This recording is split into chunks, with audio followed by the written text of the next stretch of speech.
Here's an amazing video of an establishment media journalist getting absolutely owned. Let's take a look. Africa is a treaty member of the International Criminal Court. If Putin comes here in August, as planned, your government will be obliged to arrest him. As head of the ANC, do you believe your government should and indeed will arrest Vladimir Putin? If it was according to the ANC, we will want President Putin to be here even tomorrow. You would? To come to our country. But you would welcome Vladimir Putin here right now? Of course we will welcome. He's so offended. Like you would. You what, mate? You actually would. Yes. I'm very sorry to disappoint you, old boy, but there are other countries on Earth who have different views and policies than the West. I know we are so arrogant that we think, oh, the world stands with Ukraine or NATO, whatever that means. You know, sorry, when they say the world, they mean Western Europe, Australia, New Zealand, and the United States and Canada. That's the world. But they leave out the actual world, you know, meaning most of the human beings and countries on Earth. They don't matter. Who is being investigated for war crimes by the International Criminal Court. We will welcome him to come here as part and parcel of BRICS. Why don't you investigate George Bush and Tony Blair for fucking war crimes, you twat? But we know that we are constrained by the ICC in terms of doing that. Putin is a head of state. Do you think that a head of state can just be arrested anywhere? How many crimes have your country committed in Iraq? How many crimes have everyone else who's so vocal today committed in Iraq and Afghanistan? Have you arrested them? You know the impact that this stand of yours... You're making a lot of noise about putting in state of working...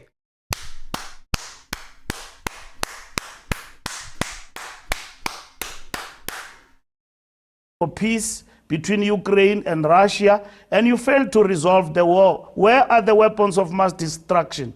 Tony Blair went to Iraq and claimed that there are weapons of mass destruction. Did you see? Look at this dickhead. Like he's not used to actually being given an honest answer. He's not used to people dressing him down and pointing out what a disgusting hypocrite he and the rest of the British establishment and Western media are. He's not used to that, right? He's not used to people with balls who speak the truth.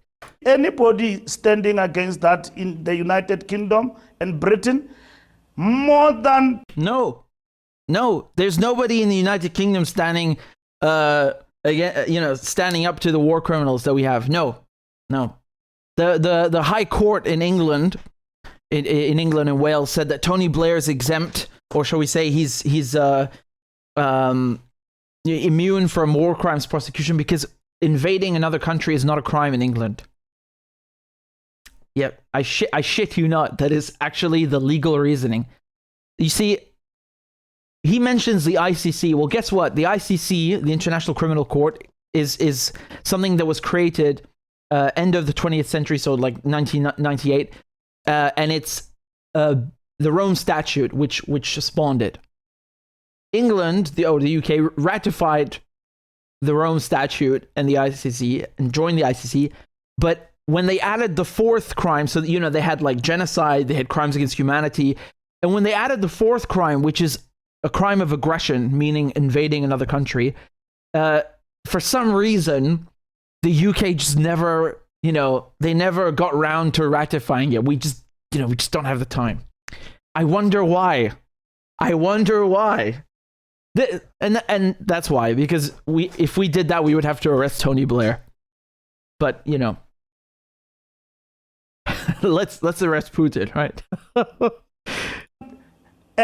Millions of people have died in Iraq and Afghanistan, and there are no weapons of mass destruction. We know what the war is about. Mr. Secretary General, between Russia and Ukraine. We want peace. That's what is important, so that world can thrive and organs. I love this guy so much.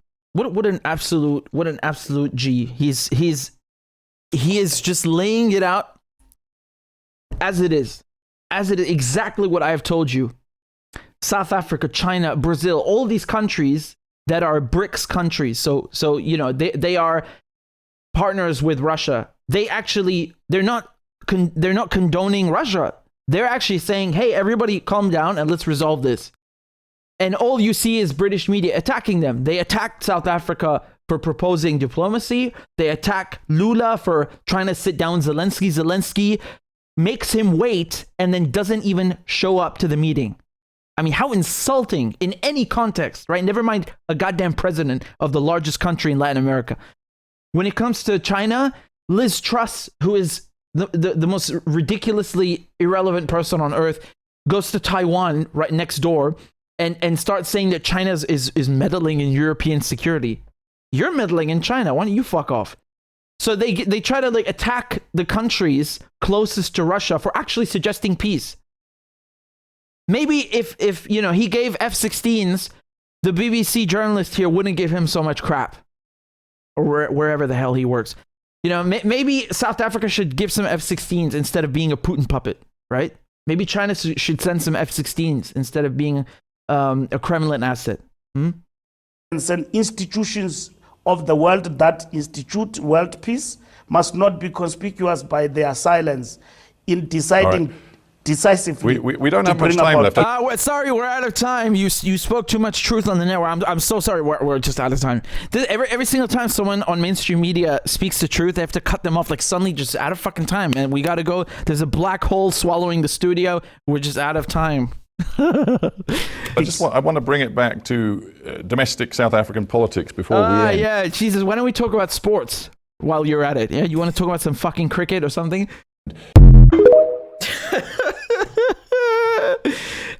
You love to see it, man. You just love to see it. No mercy. He just laid it out on him, man. He dressed him down. He said, "We want peace. That's what's important." And let me to play devil's advocate, quite literally. Yes, South Africa, as a member of the ICC, they are legally bound to arrest Putin. Yeah, but the thing is, in England, we didn't arrest Tony Blair, and we refused to even ratify or respect the ICC, which we signed. So if we are allowed in England to pick and choose what we like about the International Criminal Court, then let the South Africans also behave like us, right? Why isn't he going to the Prime Minister, to Rishi Sunak, and telling him to ratify or to Tony Blair or anyone in Parliament, right? Because Tony Blair was the Prime Minister. Why doesn't he go and interview them and ask them, why haven't you ratified the fourth article of the ICC? Why haven't we ratified the crime of aggression in Britain? We are actually in the ICC. But no, we'll go and give South Africa some shit, because they're not behaving like we want them to. So it's okay for Britain to cherry pick what we like, but not for South Africa. Funny how that works, right? It's the same colonial imperialist mentality. You guys should behave like us even when we don't respect the ICC. We want you to respect the ICC. That's funny. Now you see the Americans and the Russians, they're not actually members of the ICC, but because Ukraine is a member of the ICC,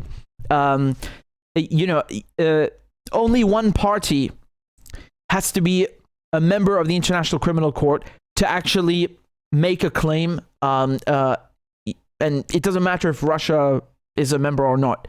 If Putin goes to a country that is a party to the Rome Statute, then yes, they would have to arrest him and execute the arrest warrant. But again, the thing is, I don't think Russia. I don't like Russia's stance. I think Russia should join the ICC. They should ratify it. And come on, let's be fair. The thing is, though, I have a feeling that their stance, their refusal to join the ICC is because the Americans won't join. Because, Bill Clinton signed it and then Bush didn't ratify it. And I think it was on his last day of Clinton's office. They kind of just dragged their feet on it and left it. So as long as the Americans haven't joined, can you really blame the Russians for not joining? Actually, yes, I am blaming them. I'm blaming both. I think they're wrong.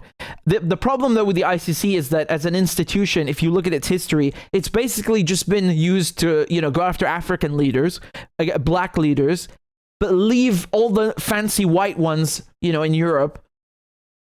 And their war crimes go basically their behavior and war crimes go unpunished.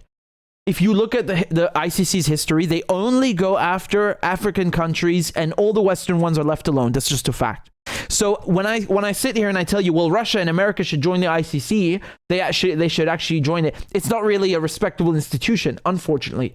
I wish it were actually, going after people who commit war crimes, but mysteriously, George Bush, Barack Obama, Tony Blair, Gordon Brown, whoever, pick whatever you want, whoever you want. They're never prosecuted and never touched. How's that? How's that possible? Anyway, he gave him a good walloping. It was funny to watch.